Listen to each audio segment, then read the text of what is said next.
Setiap perjalanan pengabdian selalu meninggalkan cerita, dan setiap pemimpin yang hadir dengan ketulusan akan meninggalkan jejak yang tak mudah dilupakan. Bagi Mahkamah Syariah Calang, sosok tersebut adalah Bapak Haimi.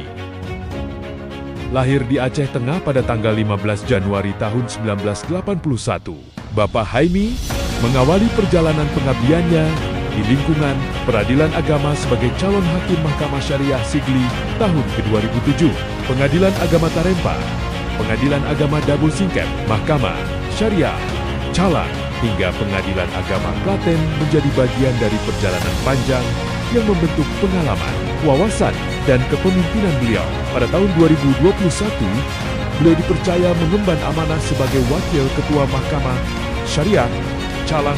Kemudian, pada tanggal 25 September tahun 2023, beliau resmi dilantik sebagai Ketua Mahkamah Syariah Calang. Sejak saat itu, berbagai langkah perubahan dan penguatan kelembagaan mulai dijalankan secara berkesinambungan. Di bidang internal, kepemimpinan beliau membawa penguatan budaya kerja yang berorientasi pada integritas, profesionalitas, dan kebersamaan. Sejak tahun 2022, pembacaan 8 nilai utama Mahkamah Agung secara rutin dalam apel pagi serta budaya, doa sabi, menjadi budaya yang terus dipertahankan hingga saat ini.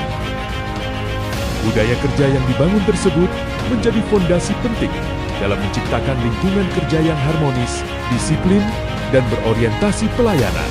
Di bidang prestasi kelembagaan, Mahkamah Syariah Calang berhasil menorehkan berbagai capaian yang membanggakan. Pada tahun 2022, Mahkamah Syariah Calang berhasil meraih akreditasi penjaminan mutu dengan predikat A dari Direktorat Jenderal Badan Peradilan Agama. Prestasi tersebut menjadi bukti komitmen seluruh aparatur dalam meningkatkan kualitas layanan dan tata kelola peradilan. Berbagai penghargaan juga berhasil diraih dari Mahkamah Syariah Aceh dan Direktorat Jenderal Badan Peradilan Agama, antara lain dalam bidang penanganan perkara, pelaporan perkara, penanganan perkara jinayat, penggunaan gugatan mandiri, serta optimalisasi penggunaan layanan e-court yang menggambarkan adanya peningkatan kualitas kinerja yang terus berkembang dari tahun ke tahun. Kepemimpinan Bapak Haimi juga memberikan dampak positif terhadap hubungan kelembagaan dengan berbagai pihak melalui komunikasi yang aktif dan kolaboratif. Hubungan Mahkamah Syariah Calang dengan pemerintah Kabupaten Aceh Jaya, unsur Forkopimda, instansi vertikal, serta berbagai pemangku kepentingan lainnya semakin erat dan harmonis. Salah satu momentum penting yang menjadi simbol kuatnya sinergi tersebut adalah penyelenggaraan peringatan Hari Ulang Tahun Mahkamah Agung Republik Indonesia tahun 2024 dan ke-2025. Untuk pertama kalinya, kegiatan tersebut dihadiri oleh unsur Forkopimda Kabupaten Aceh Jaya.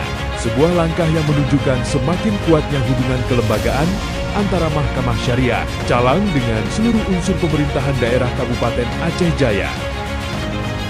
Namun, dari berbagai capaian yang telah diraih, terdapat satu perjuangan besar yang akan menjadi warisan berharga bagi Mahkamah Syariah Calang di masa mendatang. Dengan berbagai koordinasi, komunikasi, dan upaya yang berkelanjutan bersama pemerintah Kabupaten Aceh Jaya, akhirnya terwujud hibah tanah untuk pembangunan gedung baru Mahkamah Syariah Calang. Penyerahan naskah perjanjian hibah daerah menjadi tonggak penting dalam perjalanan panjang tersebut. Sebuah fondasi yang akan menjadi bagian dari masa depan Mahkamah Syariah Calang untuk generasi yang akan datang. Kepemimpinan bukan hanya tentang jabatan. Kepemimpinan adalah tentang nilai yang ditanamkan, perubahan yang diwujudkan, dan manfaat yang ditinggalkan. Kehadiran, dukungan, serta kebersamaan yang terjalin selama masa kepemimpinan Bapak Haimi telah menjadi bagian penting dalam berbagai capaian dan kemajuan yang berhasil diraih oleh Mahkamah Syariah Calang. Semoga hubungan baik, komunikasi yang harmonis, dan sinergi yang telah terbangun selama ini dapat terus terjaga dan semakin kuat demi terwujudnya pelayanan hukum dan keadilan yang semakin baik bagi masyarakat Kabupaten Aceh Jaya di masa yang akan datang.